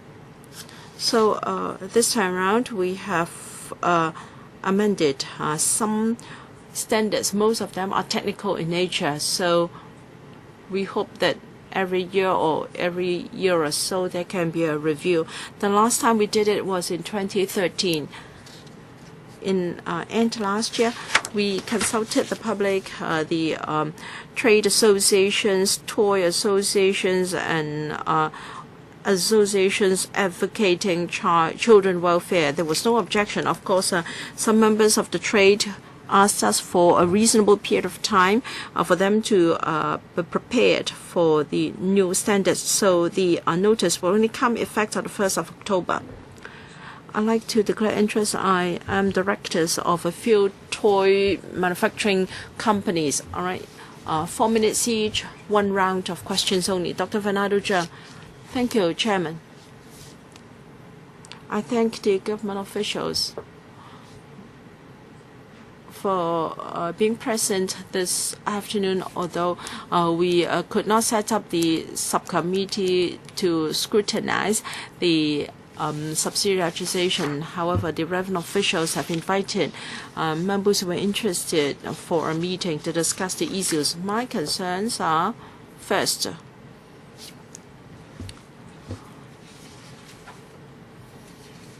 because of frequent exchange with the mainland. People conduct e-shopping. They make use of sites such as Taobao for buying such products. I'm worried that the ordinances may not be able to cover such kind of shopping, and as a result, there may be public safety issues. Children's safety might be jeopardized. And how are we going to deal with such products? According to the administration, currently it's difficult to monitor. They rely on customs and excise to crack down on such unsafe products. And for re-export and products that are not meant for local consumption, will there be any loopholes? And if there is a discrepancy between the legislation in Hong Kong and the mainland, will there be dumping as a result? Will substandard toys be dumped to Hong Kong? We have some preliminary discussion of such items, and I hope there can be some open statement from the administration. Alice, please. E-buying of toys. Would it be a physical shop or an online shop? The legislation can regulate them. But if the physical store or the e-shop is outside Hong Kong, our law doesn't have extraterritorial effect. However, if an unscrupulous merchant procured the toys outside of Hong Kong and have them sold here, then because he's a Hong Kong businessman, then he's subject to our law. On the other hand, if an ordinary citizen visits another country, it's not just the mainland. If a customer buys from an online store and after the product arrives by mail, then it's not a contravention, because the purpose is not to supply products, it's just for self-use. And Mr. Cheung said whether some products will be missed in the course of exporting, or would there be mass dumping of such products in Hong Kong? We really have to rely on the enforcement by the Customs and Excise Department. And they would not only do something when they receive complaints. They would carry out inspections, in particular for certain products. For instance, for Mid-Autumn Festival, they might check more foodstuffs, and in Christmas they might check more toys. And for other days, they would follow their schedules and timetables. So all in all, inspection and law enforcement have been very effective thus far, and public education and promotion are also important. That's why from time to time the Consumer Council will conduct tests and announce its results via its magazines and website. And we will continue to work with the Consumer Council for that. For risky goods, for example, products which might be put into the mouths, would you step up your inspections? I think you're all very concerned with the health and safety of our children, so I think we should take one step more. In the last few years, I can see that the government has amended international standards as necessary, and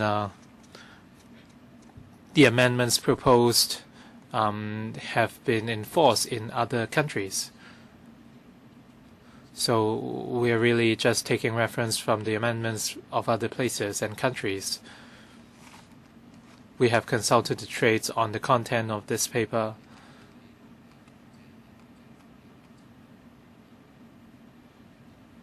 and hopefully for any new or amended regulations, the government will continue to listen to the trade.